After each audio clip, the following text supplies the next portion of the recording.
This is something like the box camera I used in the war.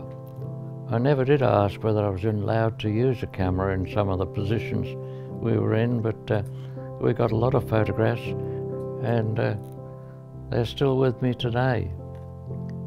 It's incredible to see the advances in technology.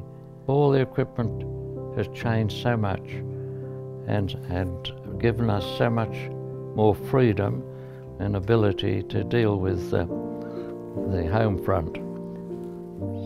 And I think it's very, very interesting to have a look at this old camera and think of those days, what, 70 years ago? Amazing.